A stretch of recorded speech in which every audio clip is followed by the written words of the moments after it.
Va ora in onda la rassegna stampa. Buongiorno Pier Vittorio, a te la linea.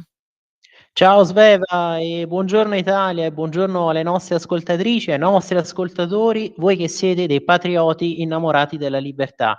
E allora oggi rassegna stampa in cui ci concentreremo su questi negoziati per porre fine al conflitto tra Russia e Ucraina, ma ovviamente parleremo anche delle divisioni laceranti che sono sorte all'interno del PD proprio per via della politica estera e naturalmente parleremo anche di queste 3 diverse manifestazioni di oggi della sinistra a Roma.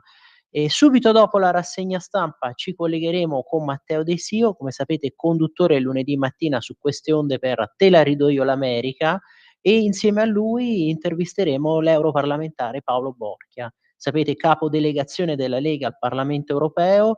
Con loro parleremo non solo del no della Lega a Rearm Europe, il piano della von der Leyen, ma anche del fallimento di questa Unione Europea a proposito dell'automotive, non solo, e anche di quello che sta accadendo in Romania, ossia, come l'ha definito lo stesso Paolo Borchia, un vero furto di democrazia. Visto che le vostre opinioni per noi contano e non poco, apriremo il consueto filo diretto con voi, quindi intervenite come sempre chiamando allo 0292947222, 3 volte 2 finali, oppure potete scrivere i vostri commenti proprio sotto la diretta Facebook delle pagine della radio e della Lega.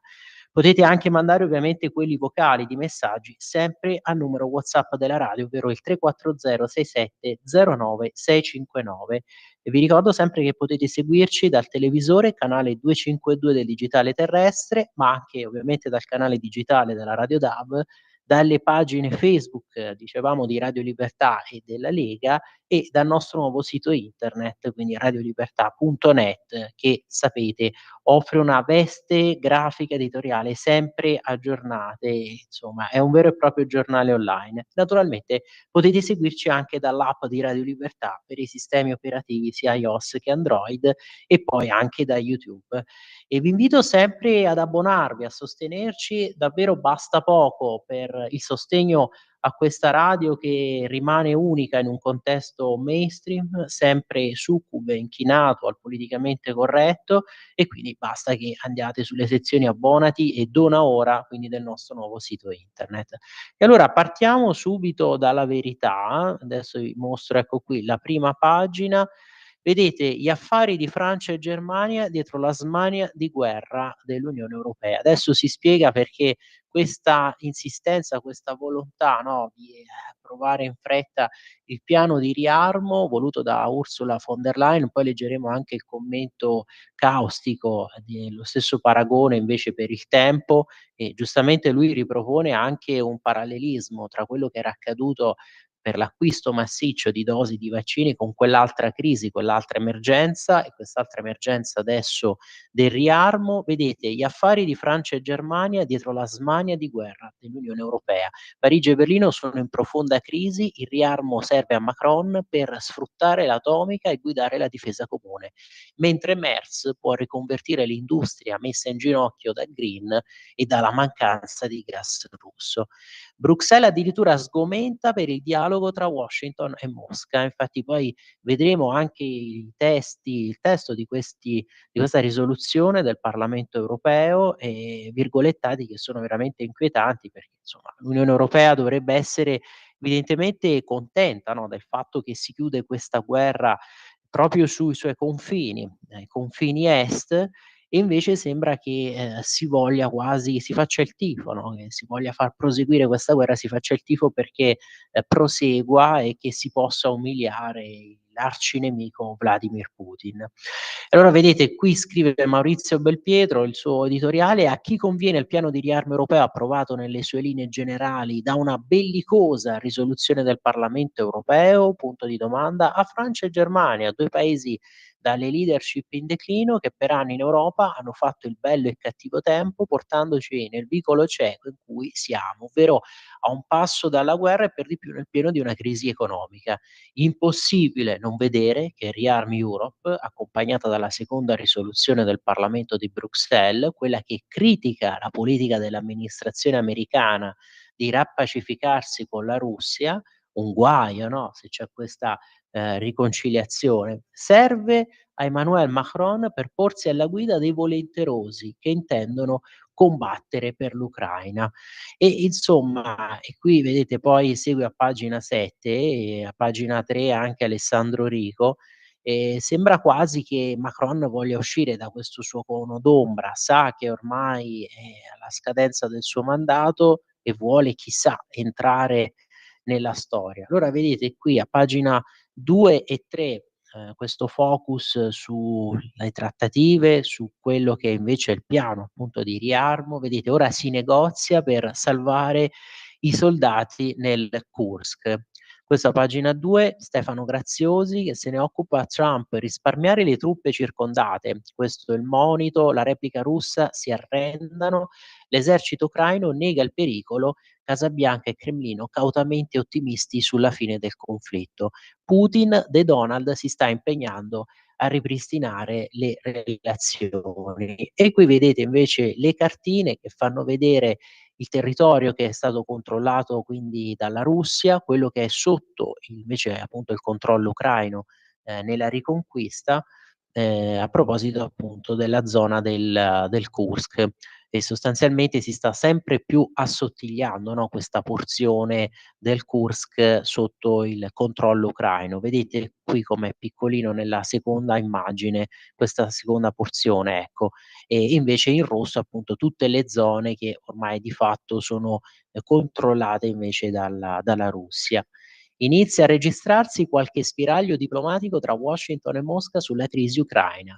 Giovedì notte l'inviato americano per il Medio Oriente Steve Witkoff ha incontrato Vladimir Putin a porte chiuse. Il faccia a faccia non è stato seguito da una conferenza stampa né da un comunicato ufficiale, tuttavia dopo la sua conclusione il consigliere per la sicurezza nazionale della Casa Bianca, Mike Waltz, ha detto che gli Stati Uniti nutrono un cauto ottimismo sulla possibilità che la Russia accetti un cessate il fuoco.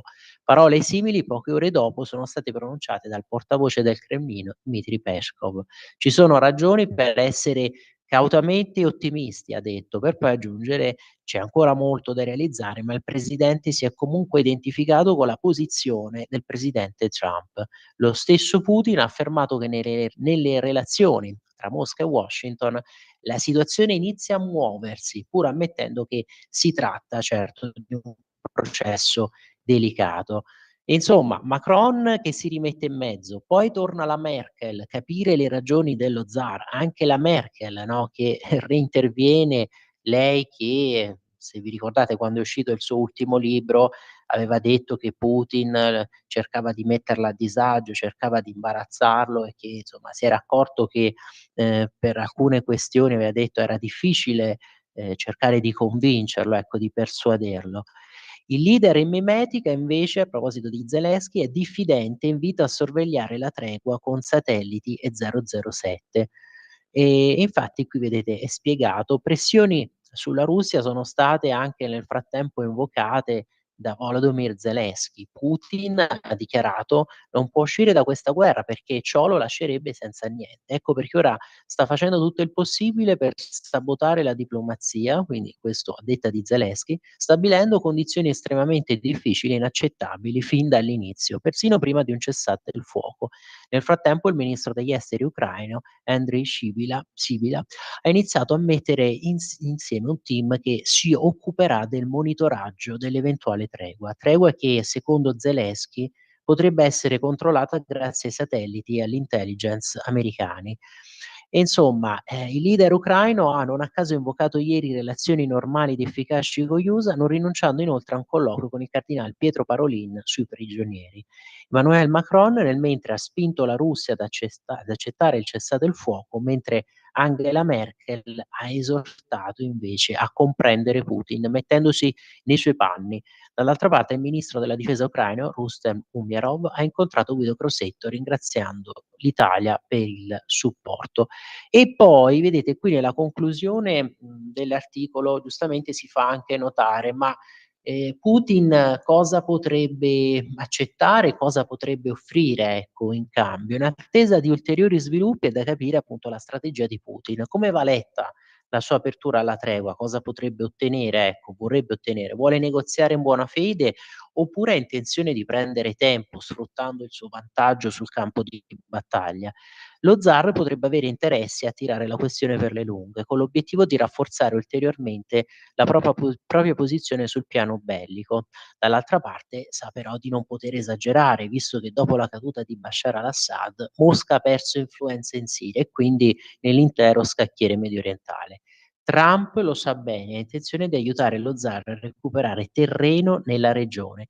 In cambio vuole però due cose: che Mosca ammorbidisca la sua posizione sulla questione ucraina e che inizi a staccarsi dalla Cina. Abbiamo sempre detto, no, questo grande obiettivo strategico di Trump, cercare di levare proprio la Russia da questo abbraccio mortale con la Cina. In particolare la Casa Bianca potrebbe aiutare il Cremlino a reinserirsi in Siria in funzione antiturca, riconoscendogli in secondo luogo il ruolo di mediatore nella negoziazione di un nuovo accordo sul nucleare tra Washington e Teheran.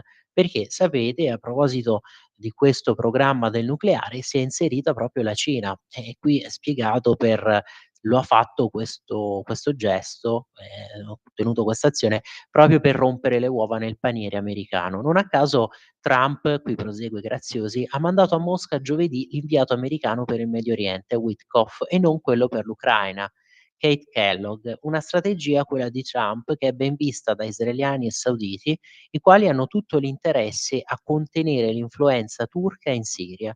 Pechino ha capito qual è l'obiettivo della Casa Bianca e sta cercando appunto di romperle le uova nel paniere. Proprio ieri la Cina ha infatti ospitato colloqui tra russi e iraniani sul programma nucleare di Teheran. E poi vedete qui sempre a pagina 2 della Verità, droni su Mosca e su una raffineria, la Zakharova che insulta ancora l'Italia, dopo le offese a Mattarella l'ambasciatore della federazione va alla Farnesina. E qui appunto è spiegato che, articolo di Salvatore Drago: "Nel giorno in cui sia Washington sia Mosca hanno espresso ottimismo sull'andamento dei negoziati per una possibile tregua, l'attenzione resta alta sugli scontri tra le truppe russe e ucraine, con particolare focus sulla regione di Kursk e sull'intensificarsi degli attacchi reciproci condotti appunto con droni". E a proposito invece di questo scontro verbale, no, ieri è arrivata l'ennesima boardata accompagnata anche da una minaccia di Maria Zakharova, appunto questa minaccia diretta all'Italia. La portavoce del Ministero degli Esteri ha criticato la convocazione dell'ambasciatore russo alla Farnesina, chiamato proprio per gettare luce sull'ultimo attacco verbale proveniente da Mosca nei confronti di Sergio Mattarella. "Gli italiani non hanno nulla con cui difendersi", lei ha detto, "così hanno deciso di attaccare invano. In primo luogo hanno solo attirato maggiormente l'attenzione sui loro problemi, in secondo luogo lo vedrete più avanti", e questo sembra veramente una minaccia. Ha detto appunto così la Zakharova, che aveva accusato il Presidente della Repubblica, Mattarella, di aver detto delle menzogne sulla minaccia nucleare russa. "La posizione italiana è sempre stata molto corretta e vorremmo che altrettanto si faccia da parte del governo russo", ha spiegato il ministro degli esteri Antonio Tajani. E insomma, ci mancava anche quest'altro botta e risposta con la Russia, con Maria Zakharova.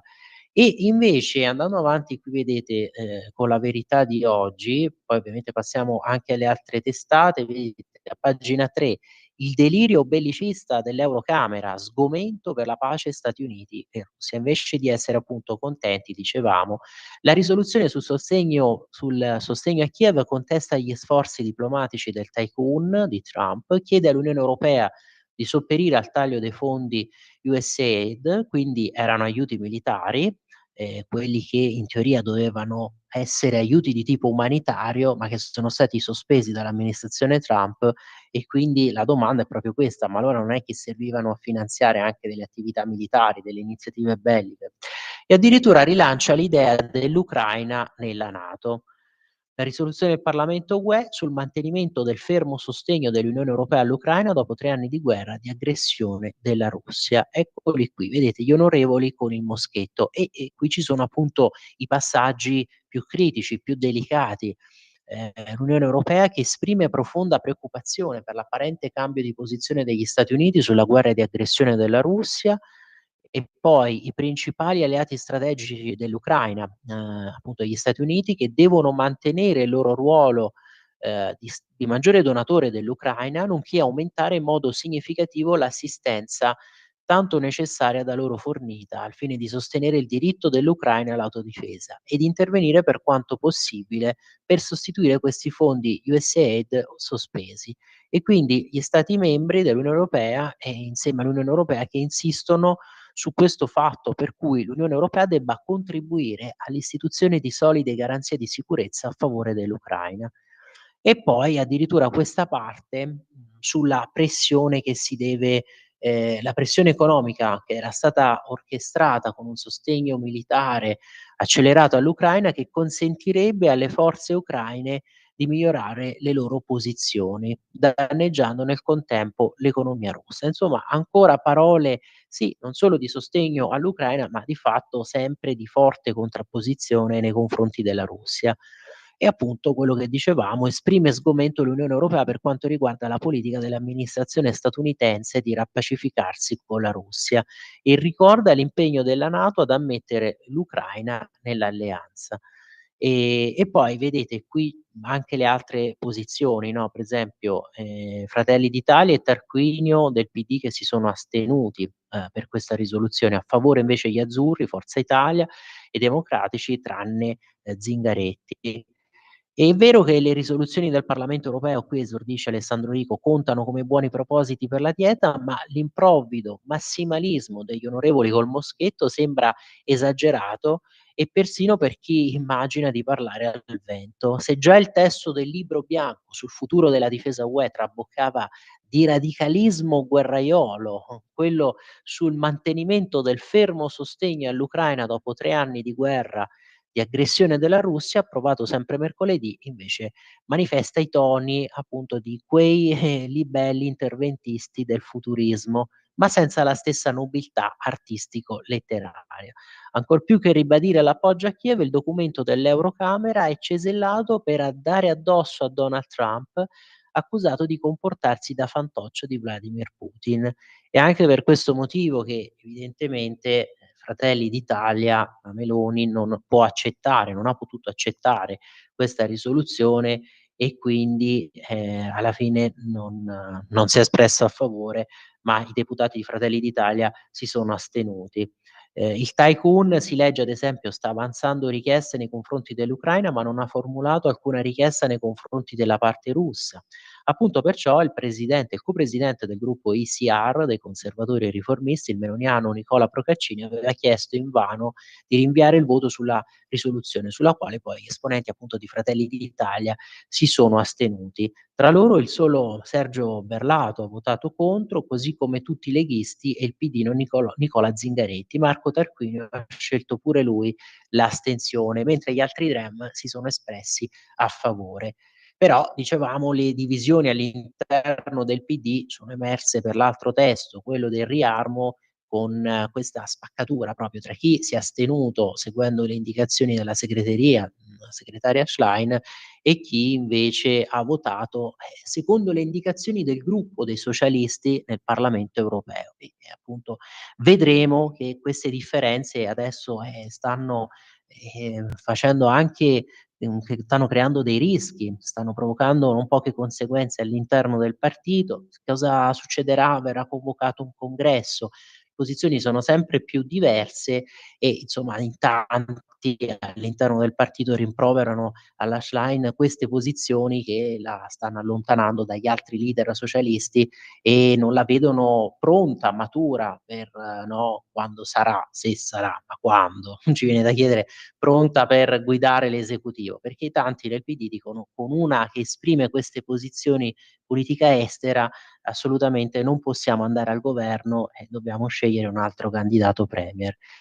Insomma, la linea dell'Unione Europea rimane la solita: combattere fino all'ultimo ucraino. L'Eurocamera addirittura esprime sgomento, dicevamo, per questa politica di Trump. Sì, il tentativo di Trump di stringere la pace con Putin suscita sgomento nel vecchio continente. Tocca quindi continuare a versare il sangue degli altri. C'è da scongiurare quella che la risoluzione chiama una sconfitta strategica per l'Europa, gli Stati Uniti e l'intera alleanza NATO. Gli europarlamentari si sentono presi di mira da Washington e considerano l'orientamento della Casa Bianca una minaccia per il legame transatlantico, nonché per la pace e la stabilità in Europa e nel resto del mondo. La pace mette a rischio la pace, logico, no? Qui si domanda provocatoriamente Alessandro Rico. Forse era scritto che andasse a finire in questa maniera. Lo scrisse appunto il padre ideologico dell'Unione Europea, Altiero Spinelli. L'Europa per nascere ha bisogno di una forte tensione russo-americana e non della distensione, così come per consolidarsi essa avrà bisogno di una guerra contro l'Unione Sovietica. I suoi epigoni hanno appreso la lezione, chissà se sotto gli elmetti si trova ancora qualche testa sana. E appunto perché, visti questi toni, appunto dicevamo così bellicisesti, e invece a proposito di negoziati e di strategie per arrivare comunque al cessate il fuoco e poi ad una pace più stabile, vedete l'iniziativa di Parolin del Vaticano che media per i bimbi deportati, il segretario di Stato Vaticano disarmare il linguaggio. Zelensky lo chiama: "Ho consegnato una lista di detenuti nelle prigioni russe. Contiamo sulla Santa Sede". E quindi qui, viene ovviamente spiegato questa iniziativa, la dichiarazione di Zelensky ha altresì sottolineato quindi come lo scambio di prigionieri e un cessate il fuoco provvisorio incondizionato di 30 giorni siano i primi rapidi passi che potrebbero avvicinarci significativamente ad una pace giusta e duratura. L'Ucraina è pronta a compiere questi passi perché il popolo ucraino desidera la pace più di chiunque altro, pur non lesinando, come al solito, delle frecciate a Mosca, tacciata di porre deliberatamente delle condizioni che complicano e allungano il processo di stop alla guerra, come se non fosse purtroppo normale che porre condizioni in un negoziato sia la parte più forte. Il presidente ucraino, sempre riguardo poi al colloquio tenuto con il cardinal Parolin, ha evidenziato che la voce della Santa Sede è molto rilevante sulla strada della pace. Parole queste di Zelensky che confermano come i numerosi appelli di Papa Bergoglio per la martoriata Ucraina, così come gli sforzi della Santa Sede di restare sopra le parti senza spiaggiarsi sul solo sostegno morale a Kiev, ma lasciando aperta questa porta del dialogo con la Russia insomma tutti questi sforzi, non sono stati vani. E insomma poi alla fine per questo canale tenuto aperto volontariamente anche con la Russia da parte del Vaticano, della Santa Sede, giustamente si era fatto notare: ma allora anche lo stesso Bergoglio, secondo certi bellicisти europei che stanno a Bruxelles, allora anche lo stesso Bergoglio è amico di Putin, è filorusso, filoputiniano? No.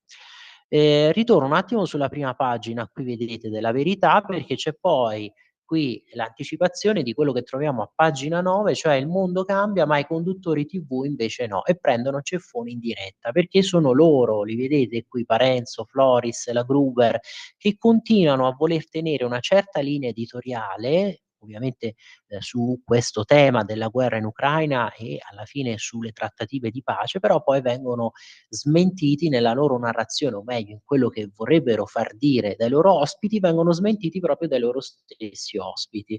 E qui trovate tutta la carrellata di esempi. Vi ci porto, sicuramente avete già notato, no, se avete seguito i talk show di queste ultime giornate, però qui veramente troviamo epitome, una sintesi di tutto quello che è stato detto. Vedete le star della TV che, sono sbugiardate dai loro stessi ospiti. Nei salottini progressisti volano sberla i conduttori che non si rassegnano al flop europeo e al successo delle destre. A riportare alla realtà, Gruber, Formigli and Friends ci pensano i loro invitati, quindi da Lucio Caracciolo a Federico Rampini fino al filosofo Cacciari che fan calare il gelo negli studi. Questo è l'articolo di Maurizio Caverzan. Vedete appunto qui, Cacciari, Rampini e Formigli, perché cosa è stato detto. Per esempio, qualche sera fa Floris faceva il portavoce della von der Leyen: "C'è l'emergenza, il pericolo, Putin che ci attacca", no, come se divisioni di Putin fossero già alle porte di Berlino, di Parigi. Poi sarebbe anche da rispondere: che paura, abbiamo visto le difficoltà infinite della, grande osannata armata russa ex sovietica, che non è riuscita ad occupare Kiev, che non è riuscita a conquistare l'Ucraina come si sognava inizialmente con questo progetto di guerra lampo, e Santoro quindi ha smontato Floris, gli ha smontato il suo copione un pezzo alla volta. Con questa dichiarazione, cioè con questa emergenza stiamo facendo una delle cose che alla fine della seconda guerra mondiale avevamo escluso. Cosa ha detto Santoro? Cioè che con questa approvazione del piano Rearm Europe si sta dando il via libera alla Germania per diventare di nuovo da sola una grande potenza militare, moltiplicando i pericoli. Floris voleva fargli dire che la Meloni si sta adeguando al modello trumpiano, e invece nel mondo, ha spaziato invece l'ex conduttore di Anno Zero, la politica conta sempre meno e conta sempre di più l'economia e la finanza.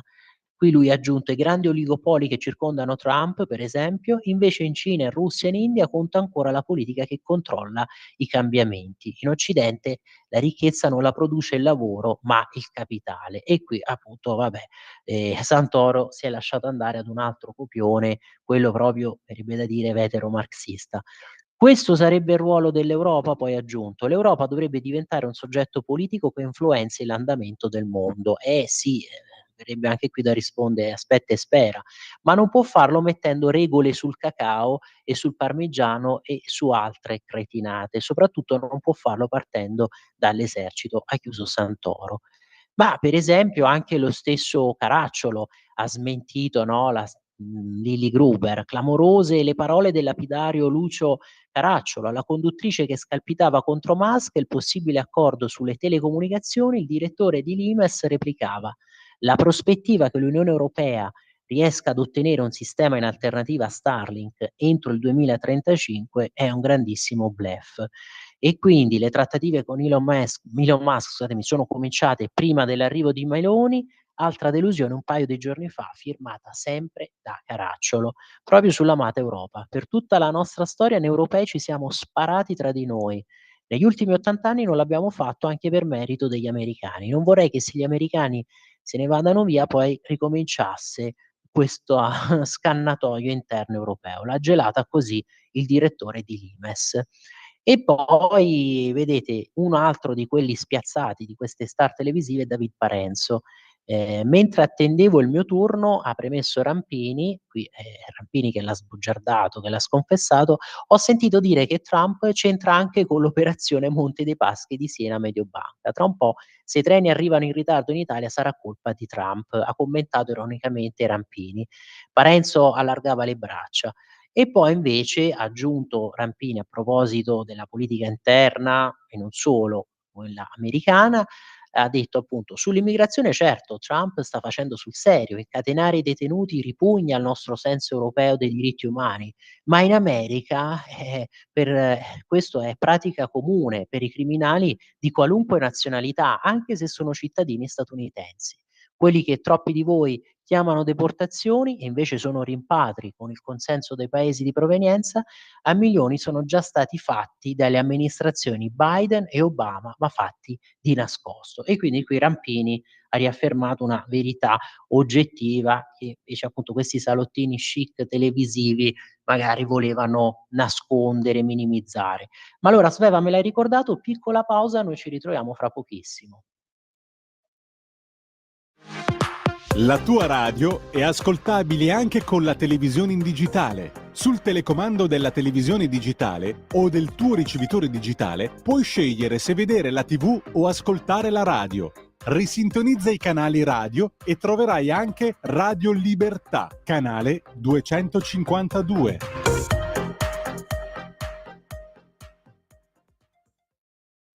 Un nuovo modo per sostenere la tua radio. Visita radiolibertà.net. Ti basta un click e potrai versare il tuo contributo volontario direttamente online. Potrai donare con ogni tipo di carta di credito, anche prepagata. Ti aspettiamo online su radiolibertà.net. Sostieni la tua radio con il tuo contributo volontario. Radio Libertà. La tua radio. Diamo voce alla nostra gente.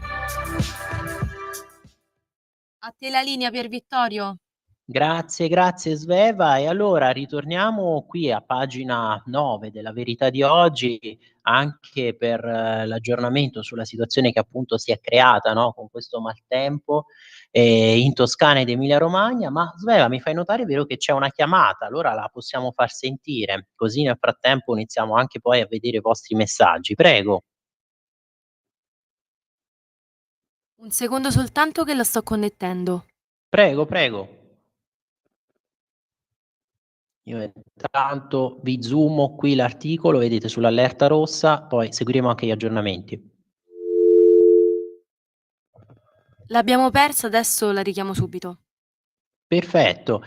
Vedete, io intanto qui vi leggo: allerta rossa in Toscana Emilia, Arno in piena, allagamenti e frane, allarme massima a Firenze, Prato, Pistoia e Pisa, Ravenna, scuole ancora chiuse.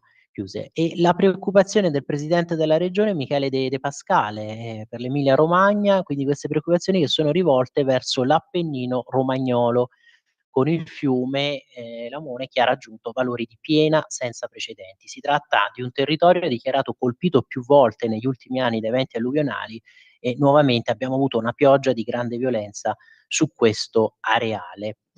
E poi anche le dichiarazioni dello stesso Nello Musumeci, ministro per la protezione civile, che ha predisposto la mobilitazione nazionale, accogliendo così la richiesta di Eugenio Giani, presidente della Toscana. Il mio pensiero, scrive sui social poi Giorgia Meloni, va alle popolazioni colpite dal maltempo che sta investendo diverse zone d'Italia, causando gravi danni e difficoltà ai cittadini. E allora Sveva, se non si è ripristinato il collegamento, io torno indietro un attimo, anche per sempre la questione della guerra appunto tra Russia e Ucraina e queste trattative. Vedete le posizioni poi, sia della premier Meloni che della leader del PD Elly Schlein: nuovo summit dei volenterosi, ma la Meloni è scettica per evitare trappole. La premier resta fortemente contraria all'invio di truppe a Kiev, ma la video call di questa sera si annuncia come già operativa. E qui ovviamente si cita anche una posizione che era stata espressa dal ministro dell'economia e finanza, dal leghista Giancarlo Giorgetti, e cioè quella sul piano degli 800 miliardi di euro di Rearm Europe bisognerà vedere come si declineranno queste spese, perché in ogni caso si tratta di un debito che ha un peso soprattutto per paesi come l'Italia. Appunto questa era una Pier posizione che era Vittorio, stata già. scusami Sì, se ti interrompo, abbiamo la chiamata. prego, prego, figurati. Facciamo sentire allora Buongiorno la signor chiamata, prego. Scimmia, Lisetta, ogni tanto ci Ciao Lisetta, sentiamo. La mica disturbo? risentita. No, prego, prego. Allora, signor Scimmia, secondo me sempre, la sottoscritta, la potenza di una nazione dipende dalla bilancia commerciale in attivo. E cioè voglio dire che l'America, la Cina e la Russia, sempre per i dazi ho chiamato, e Russia Certo. intendono spartirsi il mondo, ciascuna con la propria area di influenza. Non so se lei è della mia idea. Allora, il Sì. capitalismo clientelario di relazione che gli anglosassi chiamano crony capitalismo, mi sembra che ho letto questo, è funzionale a questo disegno e perciò non passa attraverso le regole, la competizione e il mercato, ma è fatto di relazioni. E questo è ciò che unisce e fa convergere gli interessi di Trump, di Musk, ed è un po' anche l'orientamento di Xi Jinping e Putin. In questo disegno l'Europa, cioè noi, rischiamo di essere l'anello, soprattutto noi, di essere l'anello debole, in quanto non viene percepita come sfera d'attrazione, mentre dovrebbe reagire proprio, sempre secondo me, per evitare questo schiacciamento verso il basso e diventare ancora di più il luogo in cui le regole e il libero scambio sono protette e capaci di intercettare investimenti. Tutto qua, io la saluto, buona giornata e buona settimana.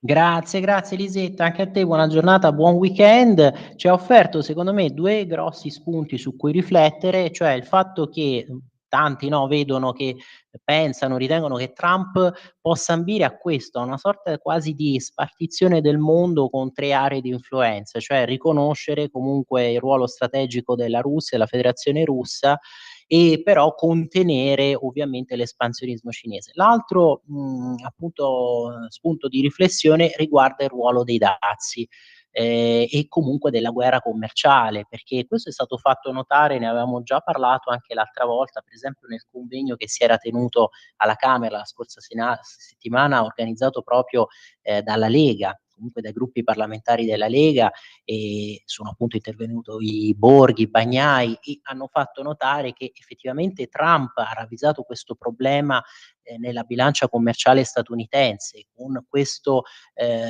import soprattutto dall'Unione Europea, dalla Germania, perciò la necessità dei dazi. Ma allora, siccome abbiamo sollevato, ecco, la questione dei dazi, facciamo questo piccolo volo pindarico per farvi leggere un altro punto di vista sui dazi, che viene ospitato, pensate, comunque da un quotidiano, sempre l'Area del Giornale, di quest'area, che oggi, vedete qui la prima pagina, poi vi leggo anche l'editoriale di Sallusti su una sorta di non vittoria della Russia, ma che ospita una riflessione che fu del presidentissimo Ronald Reagan proprio sui dazi, i dazi tariffari. Ed è un po' controcorrente rispetto a tutto quello che comunque ha ripetuto Trump in questi giorni. È un rischio anche che può comportare questa politica aggressiva, no, dei dazi, non solo nella spirale della guerra commerciale, ma poi anche su una possibile perdita di competitività e riduzione anche dei consumi interni. Ve la leggo, ma vero Sveva, c'è un'altra chiamata, allora la facciamo sentire. Prego. Sì, pronto? Pronto? Sì. Sì, buongiorno, io sono Fabrizio di Sabbio Chiese. Ciao Allora, Fabrizio. io ho delle forti perplessità sulla questione qui dell'armamento europeo, che ci svegliamo adesso e sembra che la Russia ci stia attaccando da un momento all'altro, cosa che è assolutamente un pensiero paradossale. Nessuno ha intenzione di attaccare l'Europa. Ma quello che voglio dire io è questo. Allora, l'Europa spende più della Russia in armamenti, mi sembra con una differenza di un 20% in più, pertanto non è che noi abbiamo bisogno di riarmarci come ci fanno credere. E poi c'è un'altra questione che io glielo dico in modo provocatorio. Allora, ci sono 7-8 nazioni nel mondo che non vengono mai attaccate da nessuno e il motivo è semplice: hanno la bomba nucleare. Hanno questo arsenale nucleare che gli permette di dire non rompeteci le scatole, perché se noi ne muoviamo anche solamente una vi distruggiamo e finita lì. Allora io la penso così: cerchiamo di difendere l'Europa ricattando anche noi in questo modo le altre nazioni. Se hanno così paura della Russia, gli si dice guarda che la Francia e la Gran Bretagna hanno gli ordigni nucleari, se tu passi il confine la cosa finisce lì. Cioè non riesco a capire perché dobbiamo riconvertire le nostre aziende, dobbiamo fare uno sforzo enorme che ci costerà in tasse e poi in mancati servizi tipo la sanità, il welfare e le pensioni per andare ad armarci che non ne abbiamo bisogno, quando basterebbe dirgli noi abbiamo la bomba nucleare, ce l'abbiamo anche in Italia a Ghidi e ad Aviano e nessuno si sogna di invadere l'Italia perché sarebbe anche contro gli interessi americani. Pertanto qui c'è qualcosa di sporco. O vogliono aiutare la Francia e la Germania con le loro aziende riconvertendo le loro industrie nella zona degli armamenti, che per me mi sembra un suicidio, perché poi una volta che hai fatto, non so, 500 carri armati in più, cos'è che ne fai? Li usi? No, rimangono lì a marcire. Ti saluto, ciao. Ciao, grazie per questo che ci hai detto, perché si ricollega a quello che vi stavo anticipando sulla riflessione proprio di paragone di oggi sul tempo, cioè a che pro dobbiamo rivedere una Commissione europea che decide, no, un acquisto così centralistico, verticistico, un piano poi massiccio, e sembra quasi lo stesso copione, no, della pandemia. All'epoca, per tutte quelle dosi di vaccini che poi erano rimaste pure inutilizzate e mandate in Africa, e adesso per questi armamenti, quando la minaccia non c'è, si potrebbe usare l'ombrello nucleare. Infatti poi si è detto ecco perché Macron adesso vuole mettersi l'elmetto, perché sa che la Francia è una potenza nucleare. Verissimo anche quello che hai detto sulla deterrenza nucleare, cioè tanti progressisti arcinemici di Putin in questi anni hanno pensato che lo zar potesse essere rovesciato e far la fine magari di Gheddafi, Saddam Hussein, ma Gheddafi e Saddam Hussein non avevano l'arma atomica, è quell'arma che vogliono gli ayatollah di Teheran, e perciò bisogna impedirglielo, perché se no ci si ritrova a dover fare i conti con un altro paese canaglia come la Corea del Nord, che ha l'arma atomica nucleare e poi non gli si può far nulla, anzi vi ricordate Trump come dovette negoziare e incontrarlo. E allora quello che ci stavi dicendo Fabrizio, ovvero su comunque perché questa necessità di ritornare a riarmarsi così tanto, forse proprio per fare un favore, no, alle aziende tedesche che si devono riconvertire dopo l'affossamento causato dal Green Deal. Vi ci porto un attimo, ecco, qui sul Tempo di oggi, perché vi dicevo, ne tratta appunto lo stesso paragone.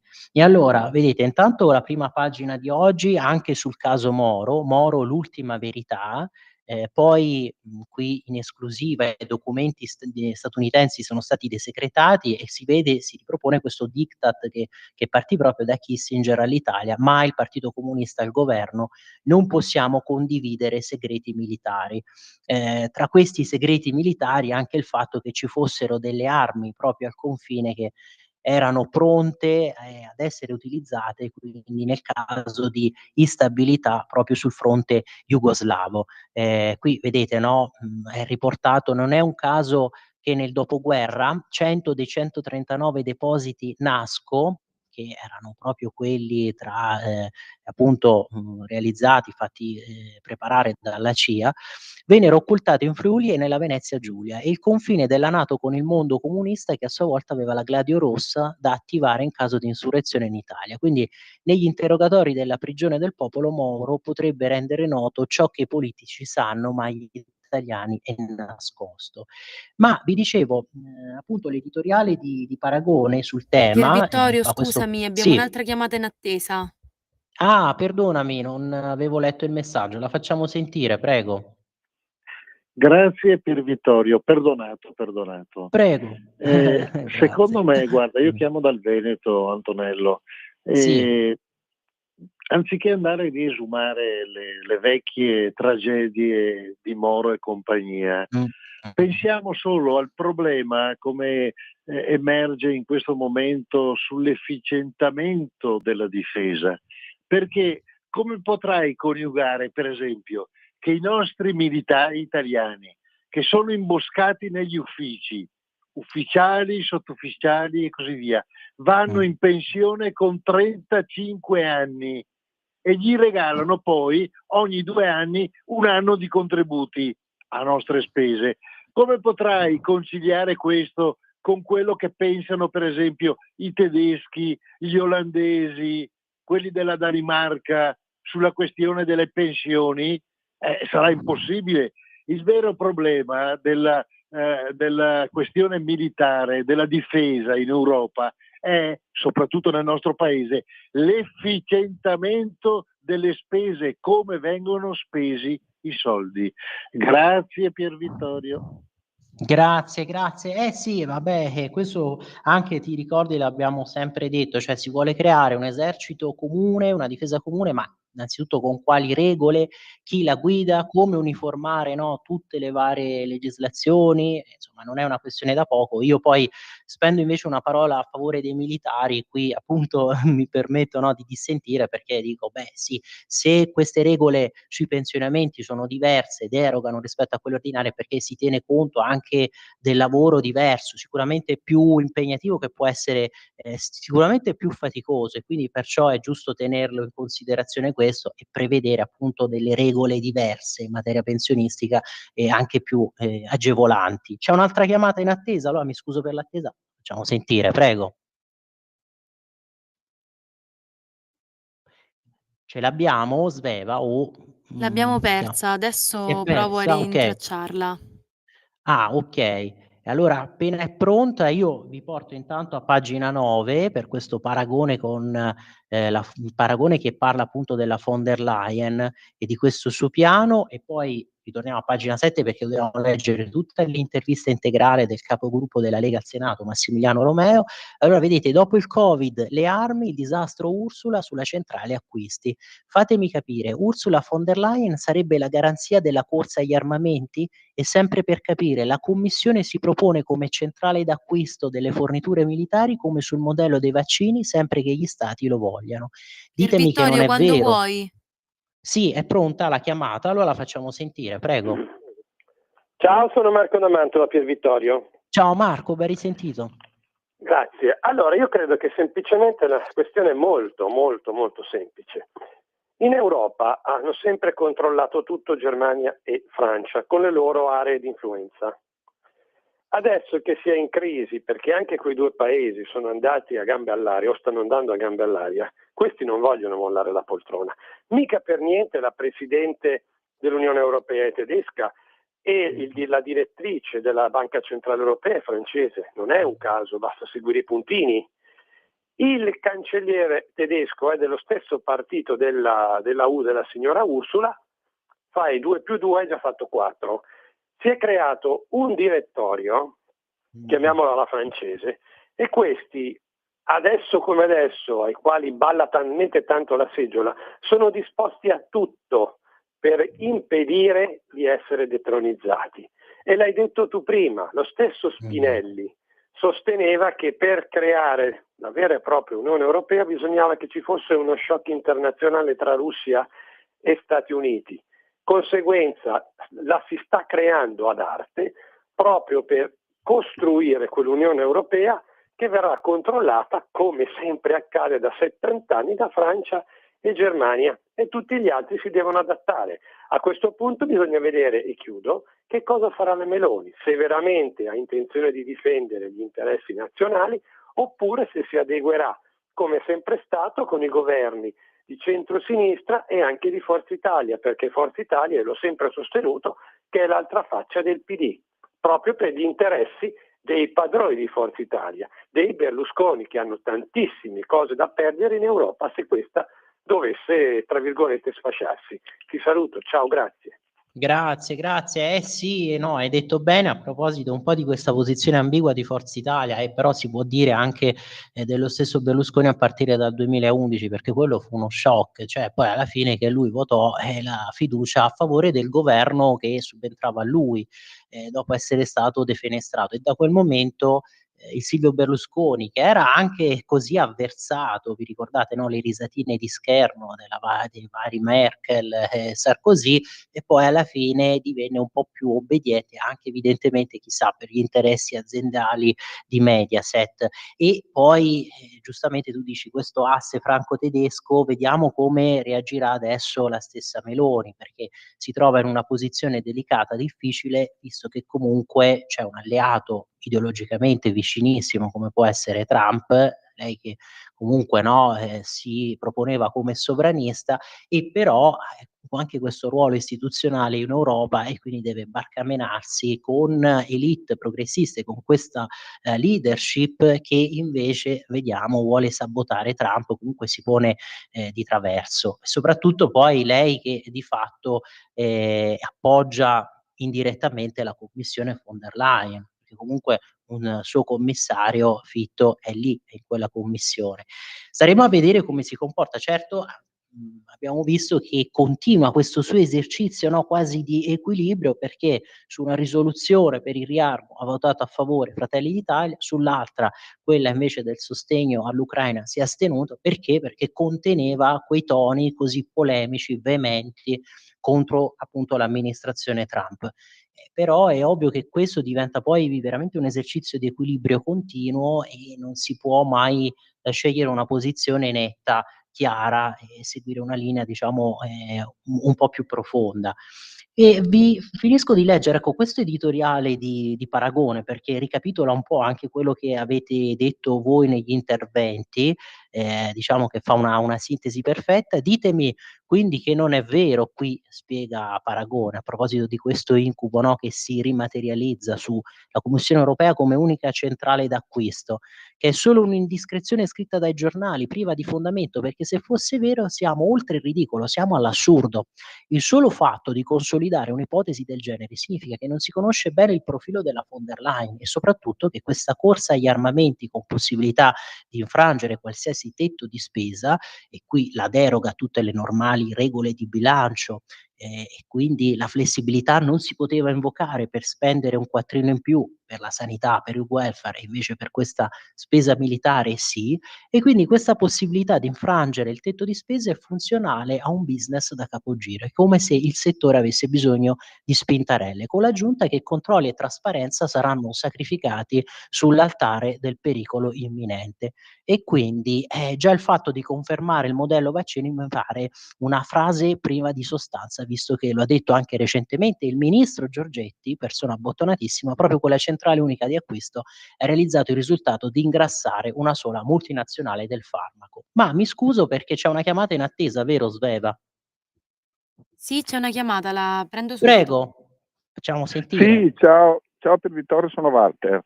Ciao Walter, ben risentito. Ciao, ciao.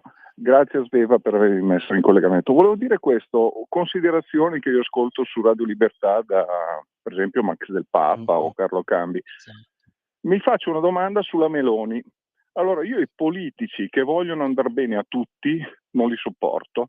Un politico deve avere una linea, non si può andare a grattare la schiena a Trump e il giorno dopo andare da Zelensky, dopo la scenata che ha fatto, poi andare in Parlamento e astenersi da una votazione che poteva, questo Fratelli d'Italia, quindi Meloni, che poteva indicare una, come si dice, una linea di governo importante. Allora, questi politici che vanno bene al re e alla regina, a me non piacciono. Gli unici che davvero tengono una posizione e la mantengono sono quelli della Lega. Allora, continuiamo a stare vicino a questa, io la chiamerei dado più che Meloni, perché ha 6 facce e vuole restare al governo il più a lungo possibile. Questo l'abbiamo capito tutti. Lei vuole restare lì il più a lungo possibile. Grazie per Vittorio. Grazie, grazie. Sì, ma infatti stavamo dicendo proprio questo, Walter, cioè del fatto che lei a un certo punto dovrà essere anche chiamata a compiere delle scelte più nette, e quindi anche più divisive. Invece il fatto di voler tenere un profilo molto moderato, si potrebbe dire quasi democristiano, come dici te, che accontenta tutti, cerca di non scontentare nessuno, però poi così non si fanno delle scelte, diciamo, di rilievo anche nell'interesse proprio nazionale italiano.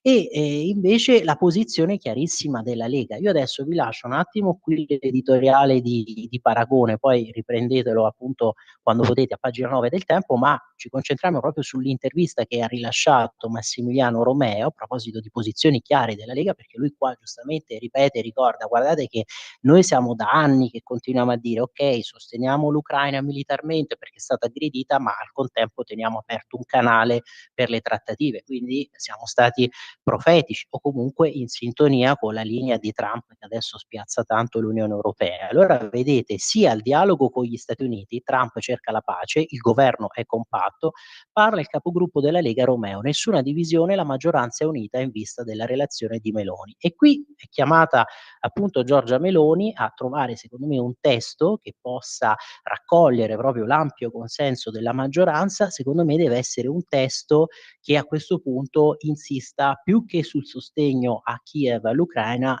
si sta invece sulla necessità a questo punto di porre fine al macello russo-ucraino, a questa guerra così sanguinosa. Con gli Stati Uniti, l'intervista condotta da Edoardo Sirignano, con gli Stati Uniti bisogna dialogare, non possiamo permetterci un Occidente diviso, è giusto pertanto seguire e sostenere il tentativo di pace di Trump. Su questo non esistono spaccature all'interno della maggioranza. A dirlo è Massimiliano Romeo, capogruppo al Senato della Lega.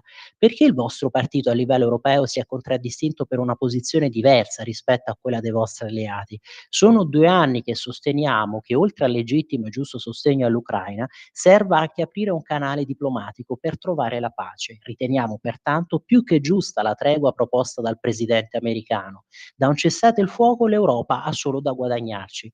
Non solo si evitano migliaia di morti, ma si garantisce una maggiore stabilità. Questo è quello che ci chiedono le imprese e i cittadini. I soldi previsti per le armi potrebbero essere spesi in altro. siamo senza ombra di dubbio contrari a un piano roboante, figlio a mio parere di tanta improvvisazione. C'è poi il sospetto che dietro ci sia l'intenzione da parte di qualche paese di risanare la propria economia a spese nostre, quello che dicevamo, e cioè quattrini che poi serviranno ad aziende francesi e tedesche che producono armi. Non è da escludere che questo riarmo possa anche presentare delle pesanti ricadute, no, proprio sulla spesa sociale. Altra cosa è invece avere una visione di sicurezza interna europea e nazionale, rimanendo sotto l'ombrello della NATO e guardando con maggiore interesse al fianco sud dell'Europa. A che cosa si riferisce? Penso al Mediterraneo allargato, all'Africa, con tutte le sue problematiche. Soltanto così possiamo fornire una vera risposta all'immigrazione usata come arma ibrida. Queste risorse quindi potrebbero essere utilizzate per chiudere le frontiere, per controllarle meglio. Mi riferisco anche a fondi da utilizzare per infrastrutture strategiche, per interventi mirati a tutelare gasdotti, cavi sottomarini o tutto ciò che ha a che vedere con la trasmissione dei dati. La difesa poi certamente è una priorità, ma non deve avvenire a discapito di investimenti in settori fondamentali come sanità, scuola e servizi. Le divisioni continentali avranno anche delle ricadute sulla maggioranza di governo? Questa divisione a livello europeo non avrà alcuna influenza a livello nazionale, anzi il governo è più che compatto in vista della relazione di Meloni della prossima settimana, appunto la relazione prima del Consiglio europeo. Detto ciò, è normale che su questioni così importanti possano esserci delle visioni, no, diverse all'interno della coalizione. Non siamo mica un partito unico. Avete quindi intenzione di farvi valere? Il piano della von der Leyen è tutto un libro bianco da scrivere. Il governo italiano pertanto può e deve farsi valere. Possiamo ancora indirizzare nella direzione giusta, scongiurando l'esercito europeo. Il fatto che possano essere inviati soldati italiani, aggiungo io, in Ucraina e soprattutto salvaguardando un tesoretto prezioso che potrebbe essere reinvestito in tecnologia avanzata, satelliti e perché no, deterrenza. Ha parlato di investimenti in satelliti, si riferisce a Starlink di Musk? Ultima domanda. Il mio ragionamento più ampio, ma l'Europa certamente dovrebbe dire la sua rispetto a un settore spaziale su cui siamo più indietro di altri. In tal senso il contributo americano può essere qualcosa di utile. E allora, giustissime queste parole sul fatto che ci sia bisogno sicuramente di una visione comune, no, proprio in materia di difesa, ma non solo, perché, bisogna anche salvaguardare le infrastrutture, bisogna pensare al confine sud, all'Africa, al problema dell'immigrazione, al Mediterraneo. Allora Sveva me l'hai ricordato, adesso c'è il break, noi ci ritroviamo sempre fra pochissimo. Ladri in casa o in azienda? Prima è meglio che dopo. Oggi la soluzione si chiama Dialogos e passo subito la parola e do il benvenuto alla ditta Sicurbet, tecnologie per la sicurezza. Un saluto a te e a tutti gli ascoltatori. Vi prego di prendere carta e penna perché vi do subito il numero di telefono che potete chiamare per proteggere voi e la vostra casa 24 ore su 24. Questo è il numero di telefono che potete chiamare per il sopralluogo gratuito 389 11 89 705, ripeto 389 11 89 705. Vi ricordo che io rappresento Sicurbet, tecnologie per la sicurezza, siamo produttori dell'antifurto Dialogos, progettato e costruito interamente in Italia, antifurto che può gratuitamente essere collegato alle forze dell'ordine di zona, ovviamente previa vostra richiesta. E quindi cosa succede? Una volta installato l'allarme, che si installa senza fili, quindi non ci sono muri da rompere, lo potete tenere inserito giorno e notte a finestre aperte o chiuse senza nessun problema. Se avete degli animali in casa potete tenerli liberamente. Se l'allarme scatta vi avvisa immediatamente e avvisa chiaramente le forze dell'ordine qualora vi siate collegati. Ripeto il numero di telefono 389 11 89 705.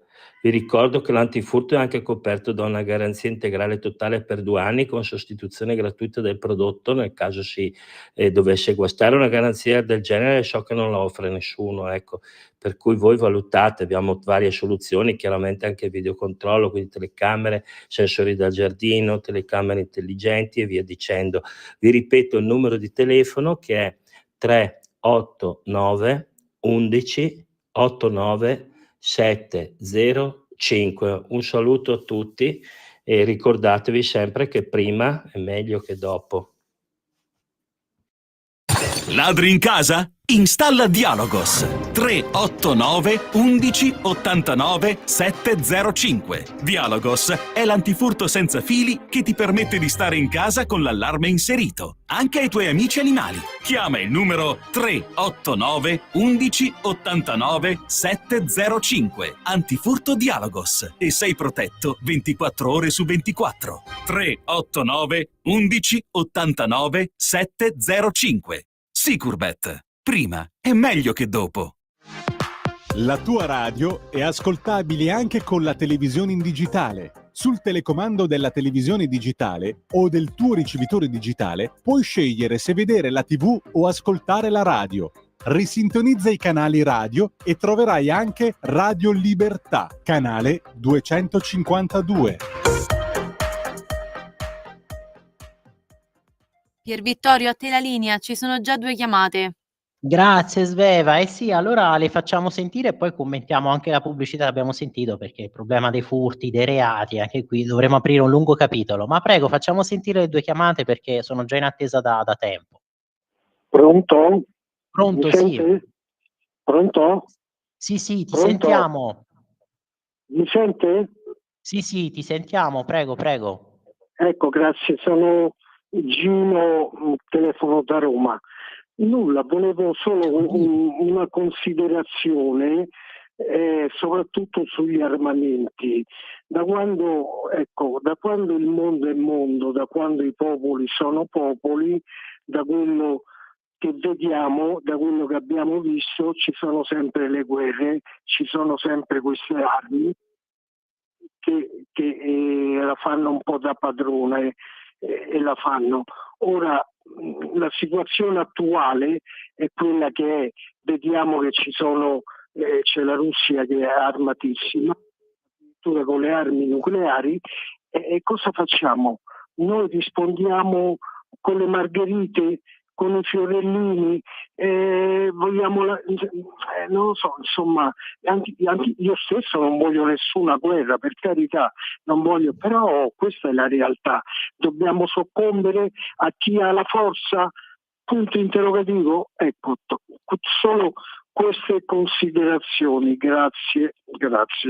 Grazie Gino. Sì, assolutamente d'accordo. Giusto che ci sia la deterrenza, giusta una visione comune, no, in materia di difesa per l'Unione Europea, però è il tempismo, cioè sembra tutto fatto apposta, poi con questo annuncio, l'aggettivo giusto, no, che abbiamo sentito, roboante, sembra tutto fatto apposta per sabotare Trump, visto che adesso si arriva alla pace, mentre finalmente si apre questo tavolo, l'Unione Europea invece pensa al riarmo e c'è chi dice: "Ma sì, mandiamo truppe europee lì di interposizione, ma sì, facciamo entrare l'Ucraina nella NATO". No, con calma, aspettiamo, cerchiamo prima di capire come chiudere questa vicenda, come arrivare prima magari a una tregua, un cessate il fuoco e poi come arrivare a una pace stabile. Tanto sicuramente con questo riarmo non si può pretendere che l'Europa, no, disponga poi di un esercito, comunque di un arsenale tale da impensierire da subito la Federazione Russa o da arrivare a eguagliare gli Stati Uniti, assolutamente no. E quindi è questo tempismo, è questo momento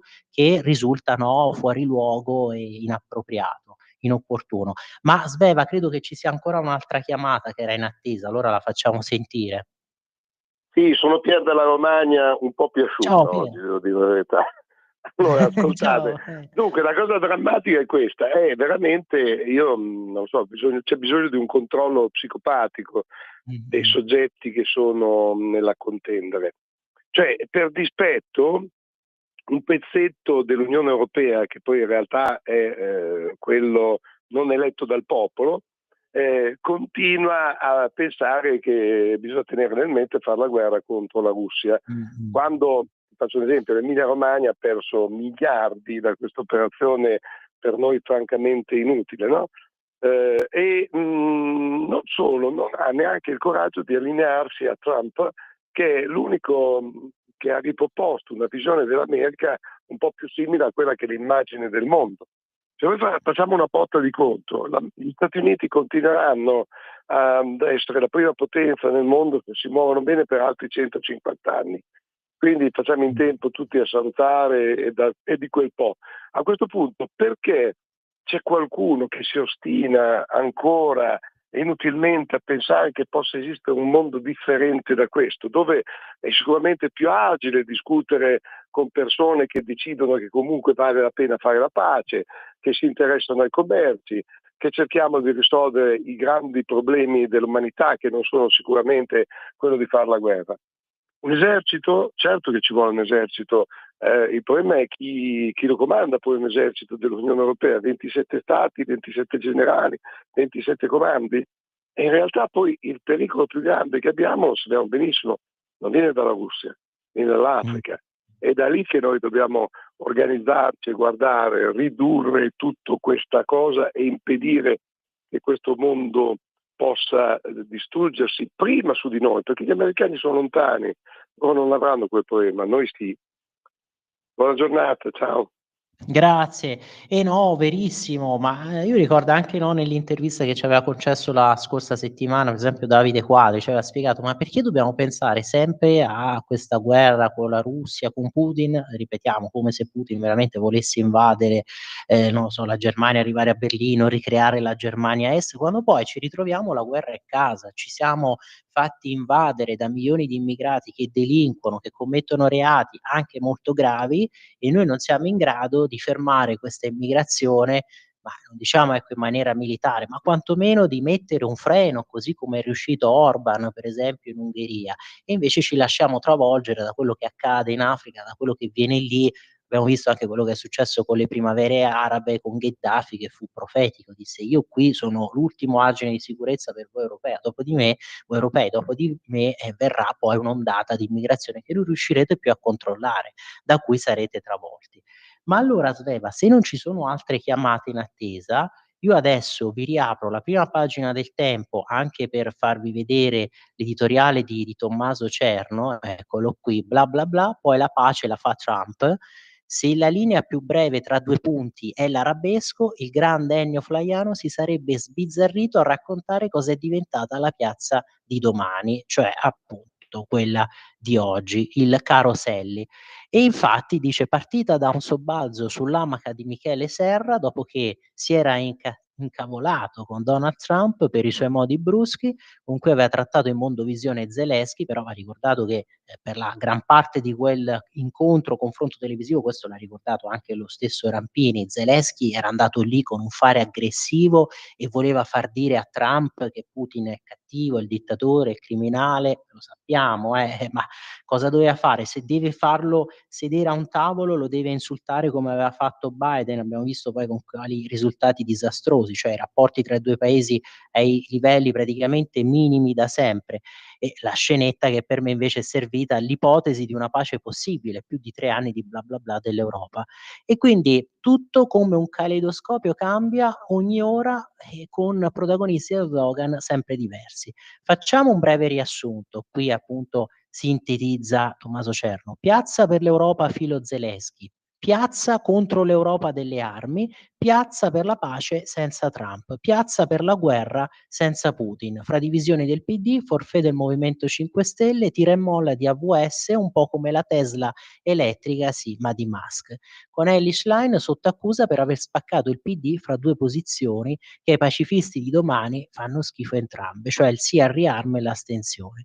Alla fine ci sarà una sfilata di cantanti, scrittori, intellettuali, costituzionalisti, insomma il disco delle grandi occasioni della sinistra girotondina. Posso dire che ha fatto più Trump per cambiare l'esito della guerra in Ucraina di tutto questo gran danzare?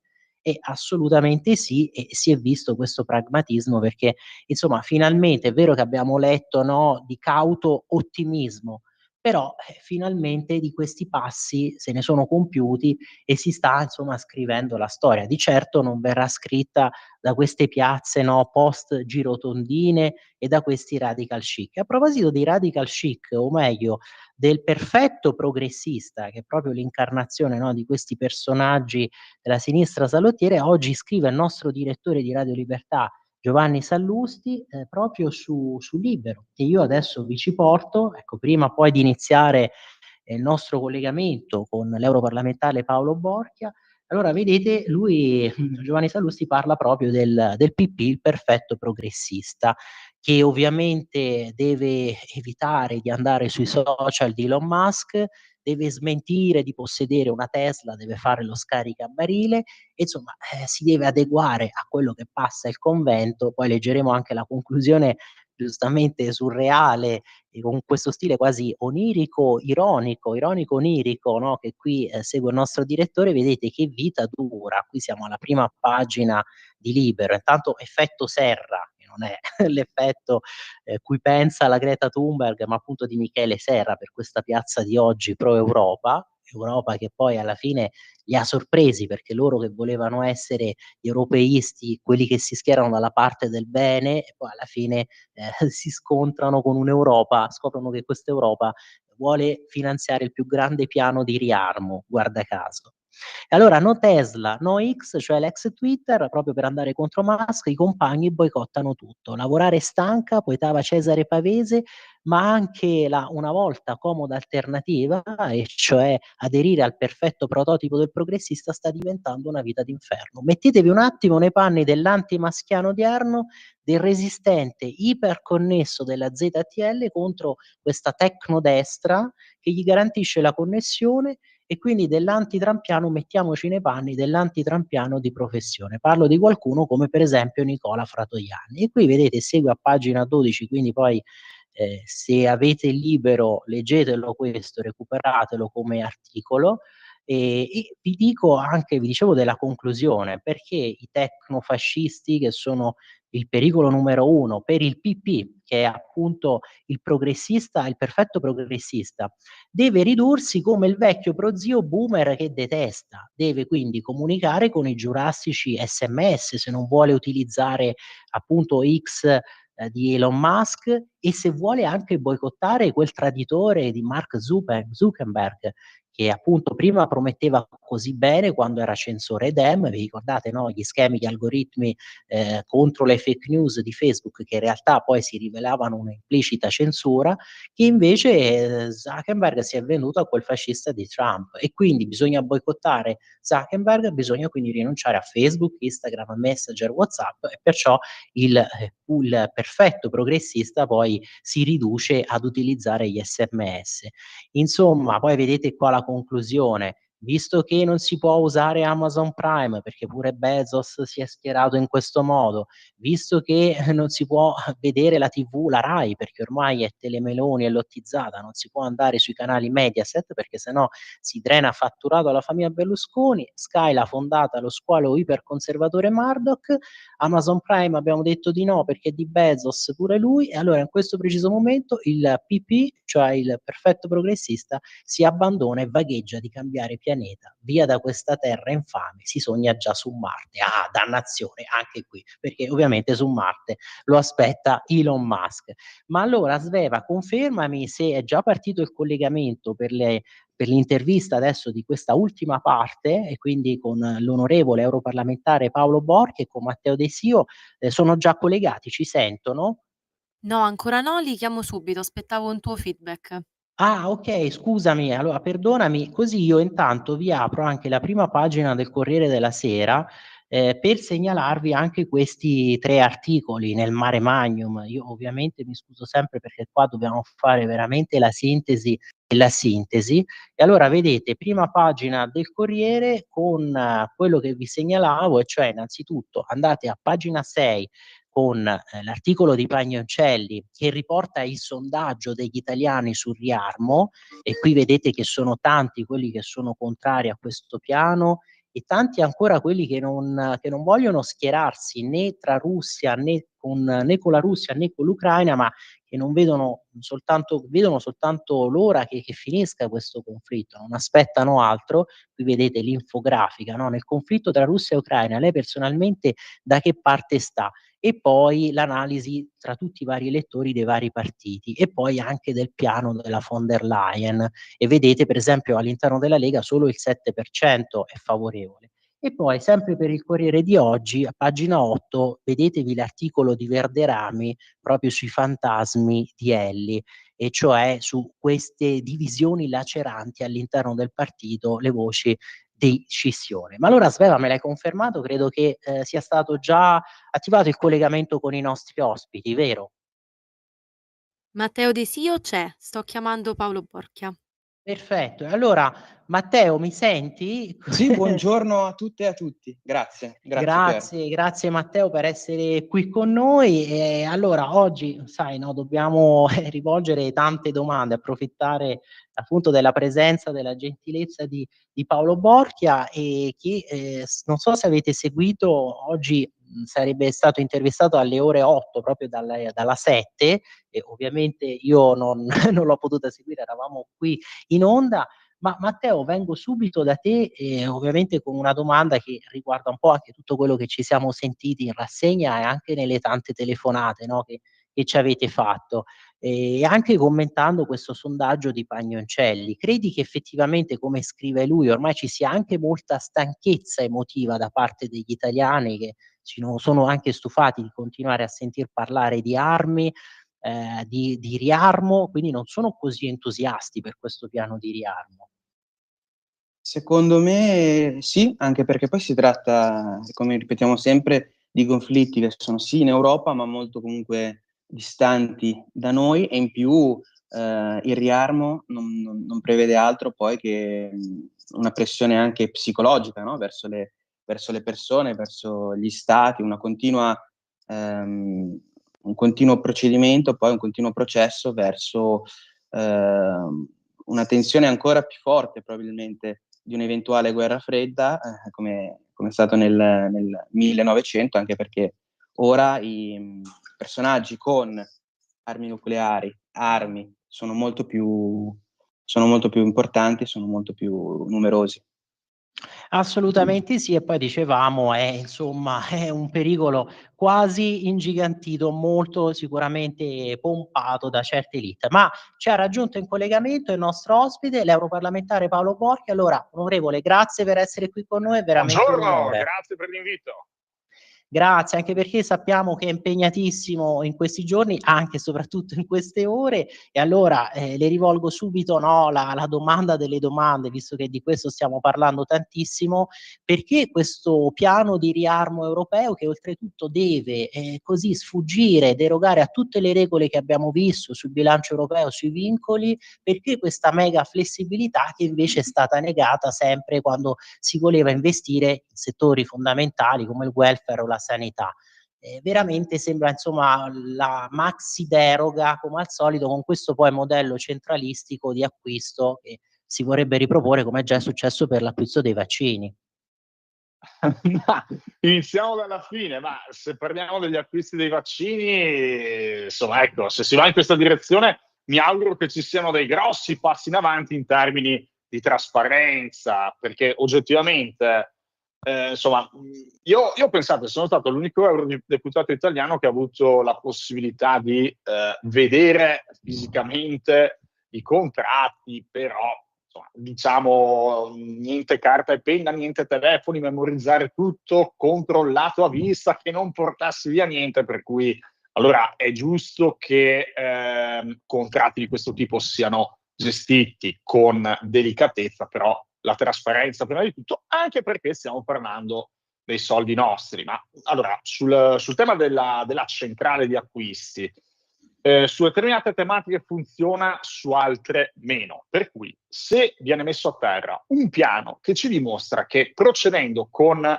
gli acquisti congiunti, apro parentesi, Draghi nel suo report ci segnala che in Europa ci sono 17 tipi di carri armati diversi, negli Stati Uniti 1.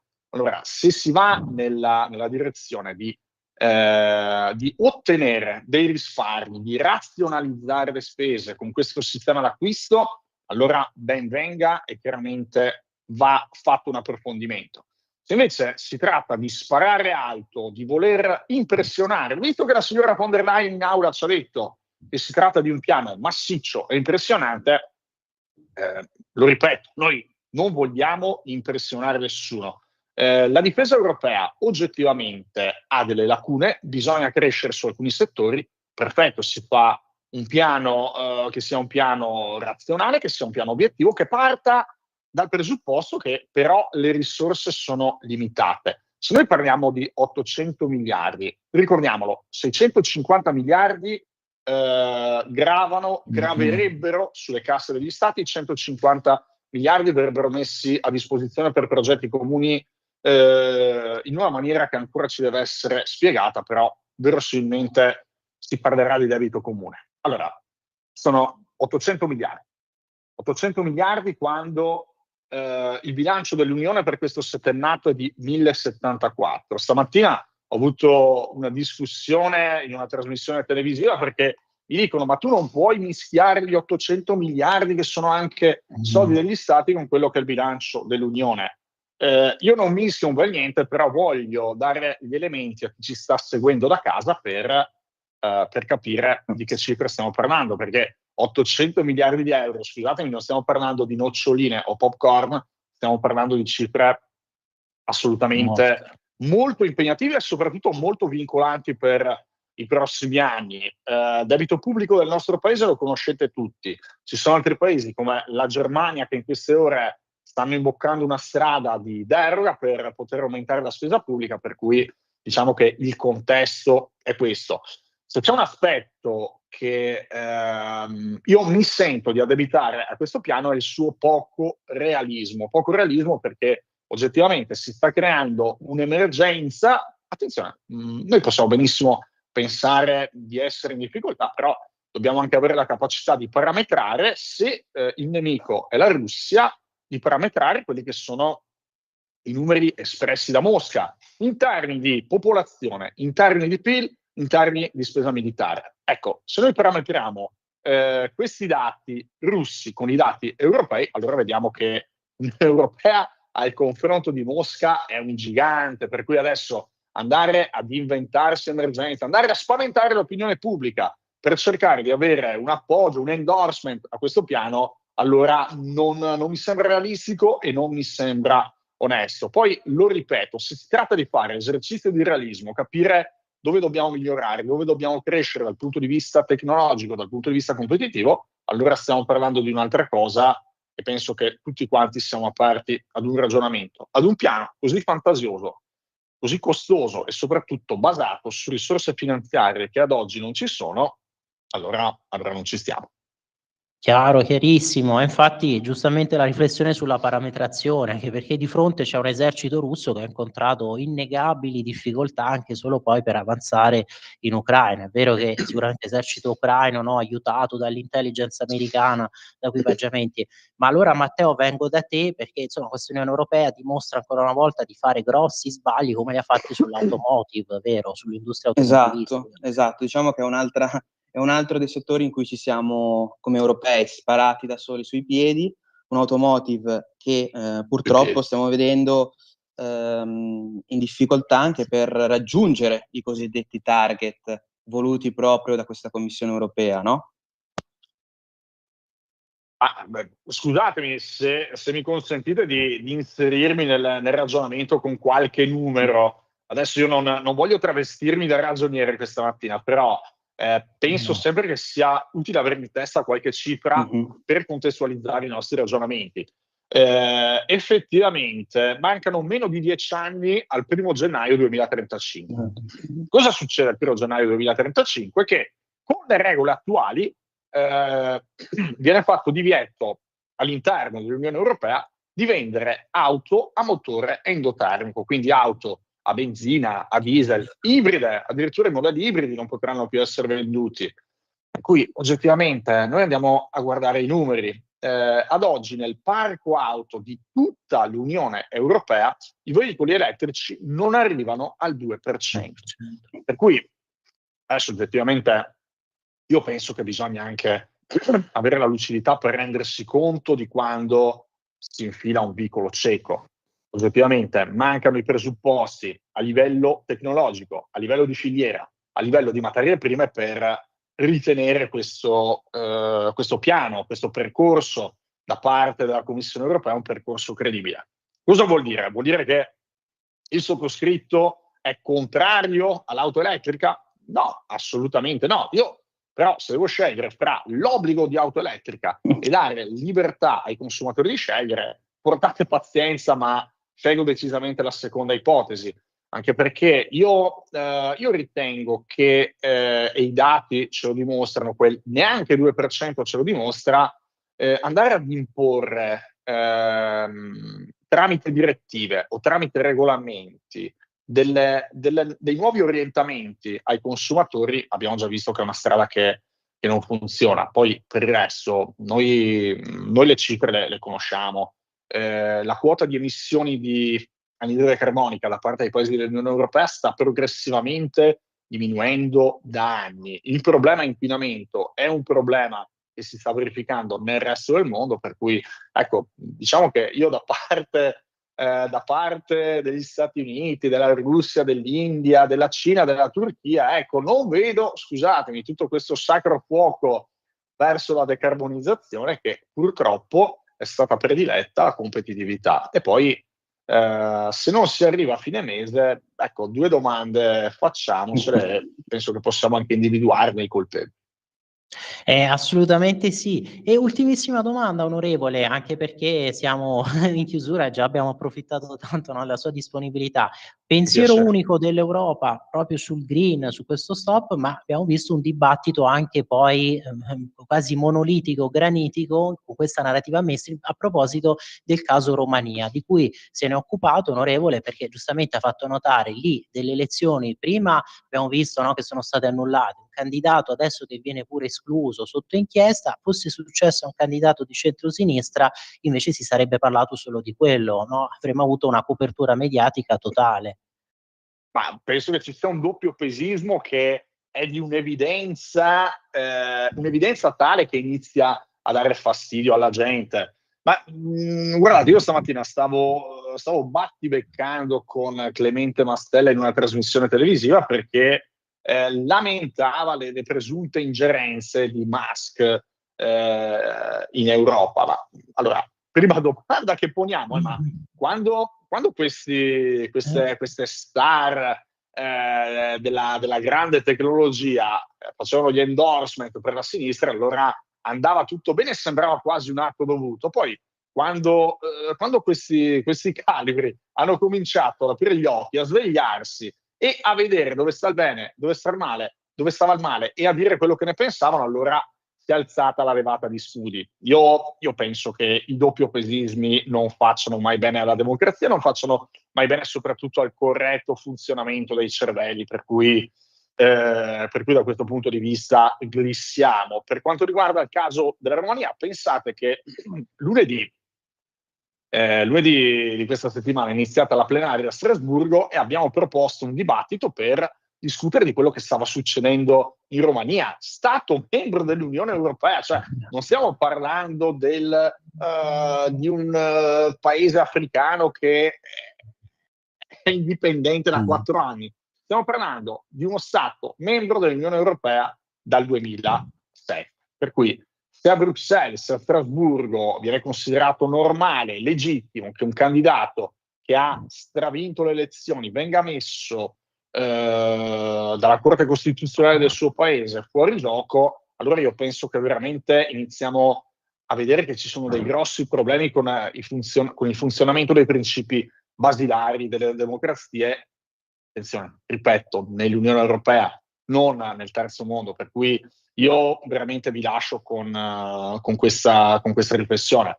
Adesso vediamo cosa succede, perché sembra che ci sia un altro candidato conservatore, Giorgio Simion, che si candiderà al posto di Georgescu, però, ripeto, brutta pagina per la democrazia. Esatto, e se possa raccogliere proprio quel bacino elettorale. No, di nulla, ci scusiamo noi con lei, onorevole, perché dobbiamo, credo, finire la puntata adesso, vero? Sveva, mi confermi? E allora grazie ancora per la sua disponibilità, grazie poi sempre per tutto il impegno, lo ricordiamo, il suo impegno come capodelegazione proprio della Lega al Parlamento Europeo. Grazie a voi per l'ospitalità, un saluto, buona giornata a tutti, un saluto anche a Matteo. Un saluto, grazie. Grazie a tutti voi, grazie a voi che ci avete ascoltato. E allora, Sveva, credo che ormai la clissidra abbia finito la sabbia, no? È arrivato il game over. Grazie a tutti per l'ascolto e rimanete con noi, ovviamente adesso per l'editoriale di Giovanni Sallusti, del direttore. Avete ascoltato la rassegna stampa.